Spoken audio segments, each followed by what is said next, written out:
ওরে রে গাইস, দেখেন দুইটা রয়্যাল বেঙ্গল টাইগার কিভাবে মারামারি লাগছে। এই বাঘ দুইটারে এইভাবে মারামারি করতে দেখে আমি নিজে হতাশ হয়ে গেছিলাম না এরা বাজের কাছে চলে আসে। দেখেন গাইস, এখানে বেড়া কালো ভাল্লুক কিভাবে ফাঁসিলের উপর দিয়ে পার হওয়ার চেষ্টা করছিল। ওরে এটা আবার কি পাখি, এত বড় ঠোঁট কেন এটার? এই বেড়া তো দেখি মানুষকে দেখে ভয়ও পাচ্ছে না। হ্যালো এভরিওয়ান, আসসালামু আলাইকুম, this is me Tanmoy, welcome to my another video. আশা করি সবাই ভালো আছেন। আলহামদুলিল্লাহ আমিও ভালো আছি। আজকে আমি যাচ্ছি গাজীপুর বঙ্গবন্ধু শেখ মুজিব সাফারি পার্কে। আমার সঙ্গে যাচ্ছে আমার ছোট্ট মামনিটা আর আমার ভাইটু, মানে হচ্ছে আমার দুলা ভাই। তো আমরা সাফারি পার্কে যাওয়ার জন্য প্রথমে নতুন বাজার থেকে একটা রিক্সা ধরলাম, যেটা এখান থেকে আমাদেরকে বাগের বাজার পর্যন্ত নিয়ে যাবে। নতুন বাজার থেকে বাগের বাজার যাওয়ার ভাড়া ছিল 10 টাকা করে। সাফারি পার্কটি ঢাকা থেকে 40 কিলোমিটার উত্তরে, ঢাকা ময়মনসিংহ মহাসড়কের বাগের বাজার থেকে 3 কিলোমিটার পশ্চিমে সাফারি পার্কটির অবস্থান। সাফারি পার্কের সব থেকে ইন্টারেস্টিং বিষয় হচ্ছে এ পার্কে বন্যপ্রাণী সমূহ উন্মুক্ত অবস্থায় বন জঙ্গলে বিচরণ করে, আর মানুষ সতর্কতার সহিত চলমান যানবাহনে করে তা ভ্রমণ করতে পারে। তো কথা বলতে বলতে চলে আসলাম একদম বাগের বাজারে। এখানে এসে সাফারি পার্কে যাওয়ার জন্য আপনাকে কোনো অটোরিকশা খোঁজা লাগবে না, কারণ এখানে আসলেই দেখতে পারবেন রাস্তার পাশে সারি সারি অটোরিকশা গুলোকে দাঁড়িয়ে থাকতে, যেগুলো সাফারি সাফারি করে আপনাকে ডাক দিবে। তো আমরা একটা সিএনজিতে উঠে বসলাম, আর এখান থেকে অটো রিক্সা, সিএনজি, বাস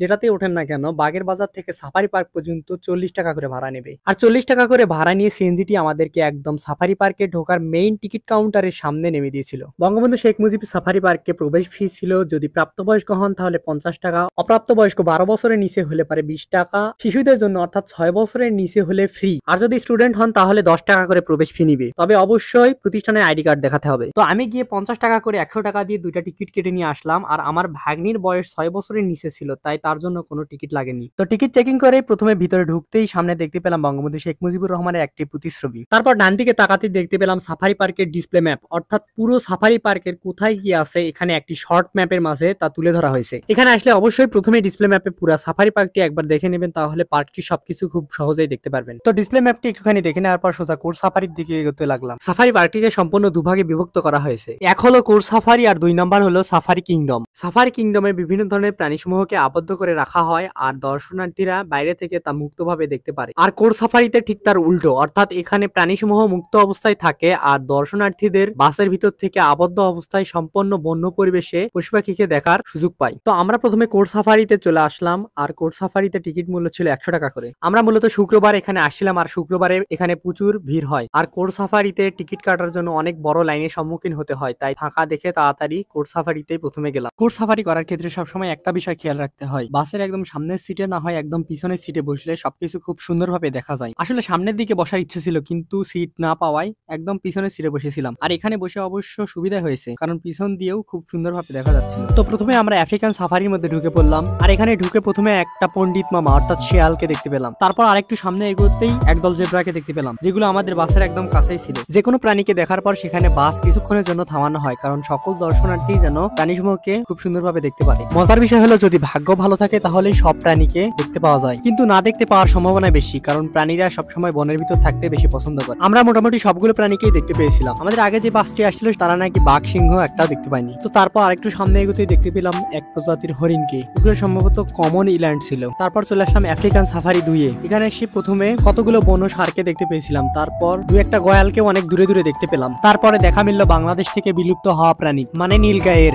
একসময় বাংলাদেশের উত্তরবঙ্গের রংপুর, দিনাজপুরের শালবনে প্রচুর পরিমাণে নীলগাই ছিল, কিন্তু বাঙালিদের লোভের কারণে এই প্রাণীটি আজ আমাদের দেশ থেকে বিলুপ্ত। তবে আমাদের পার্শ্ববর্তী দেশ ভারতে এখনো প্রায় লক্ষাধিক পরিমাণে নীলগাই আছে, যেগুলো মাঝে মধ্যে সীমানা পেরিয়ে বাংলাদেশে ঢুকে পড়ে। বর্তমানে বাংলাদেশে যে কয়টি নীলগাই আছে তার সবগুলোই সীমানা পেরিয়ে আসা। ভারতের সীমানা পেরিয়ে আসা নওগাঁ জেলার চাঁপাইনবাবগঞ্জে শিকারীদের হাত থেকে বেঁচে যাওয়া 2টি নীলগাই সংগ্রহ করে পার্ক কর্তৃপক্ষ। এখানে এসে মাদি নীলগাইটি 2টি শাবকের জন্ম দেয়, আর এ থেকে বর্তমানে গাজীপুর সাফারি পার্কে মোট 4টি নীলগাই আছে।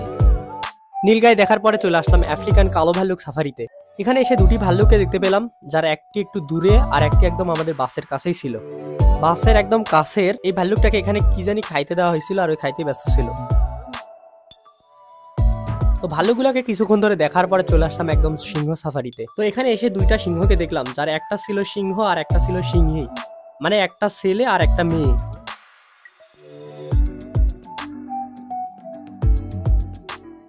তো সিংহ দেখার পর এবার যাচ্ছি রয়্যাল বেঙ্গল টাইগার, অর্থাৎ আমাদের জাতীয় পশু বাঘ দেখার জন্য।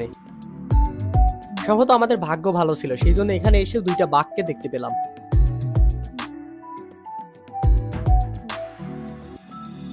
এখানে আবার 2টা বাঘের মধ্যে যেটা ছেলে বাঘ ছিল সেটার আবার লেজ কাটা ছিল।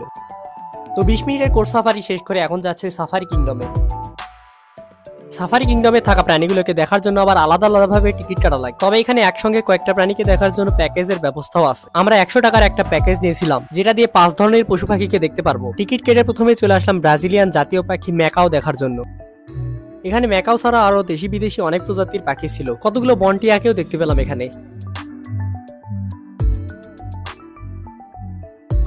পাখি দেখা শেষ করে চলে আসলাম অ্যাকোরিয়াম গ্যালারিতে। এখানে দেশি বিদেশি বিভিন্ন প্রজাতির মাছ ছিল। এগুলো হলো gold fish, silver Shark, Angel fish, silver dollar, সাকার ফিশ এবং কয়েক প্রজাতির কচ্ছপ ও কুমির মাছকেও দেখলাম। কুমির মাছের সামনের অংশ অর্থাৎ মুখের দিকটা দেখতে একদম কুমিরের মতোই ছিল।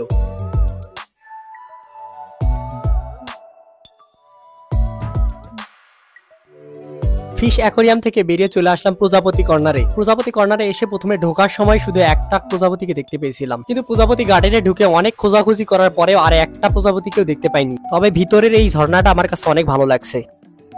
প্রজাপতি গার্ডেনের ভিতরে বাঁশ দিয়ে গড়া একটা ব্রিজও ছিল, এই ব্রিজটা অনেক সুন্দর ছিল। এবার আসলাম কুমির দেখার জন্য কুমিরের পুকুরে। বেশ কয়েকটা কুমিরকে দেখতে পেয়েছিলাম এখানে, কিন্তু কুমিরগুলো এমন ভান করেছিল মনে হয় মারা গেছে। কুমির দেখা শেষ করে এবার চলে আসলাম ময়ূর পাখির গ্যালারিতে। এখানে এসে প্রথমেই দেখতে পেলাম একটা ময়ূর পাখি অনেক সুন্দর পেখম মেলে নাচ করতেছিল। এখানে বেশ অনেকগুলো ময়ূর পাখি ছিল, আর পাখিদের খাওয়ার জন্য গ্যালারির ভেতরে অনেকগুলো কামরাঙ্গা আর পেয়ারার গাছ লাগিয়ে রাখা হয়েছিল। ময়ূর পাখি দেখা শেষ করে চলে আসলাম ধনেশ পাখি দেখার জন্য ধনেশ পাখির গ্যালারিতে। এখানে একটা ধনেশ পাখি ছিল, আর পাখিটা একদম কাছেই ছিল, আর সবাই পাখিটার সাথে ছবি উঠাচ্ছিল। তো আমিও ধনেশ পাখিটার সঙ্গে একটু ভিডিও করে নিলাম। ওখান থেকে বেরিয়ে চলে আসলাম ঝুলন্ত ব্রিজ দেখার জন্য। আর ঝুলন্ত ব্রিজে ওঠার জন্য আমাদেরকে আবার 10 টাকা করে টিকিট কাটতে হয়েছিল। তো এই ভিডিওটা এই পর্যন্তই। সবাই ভালো থাকবেন, আর ভিডিও ভালো লাগলে লাইক কমেন্ট শেয়ার করে দিবেন, আর আমার পেজটাতে একটা ফলো দিয়ে দিবেন প্লিজ। আল্লাহ হাফেজ।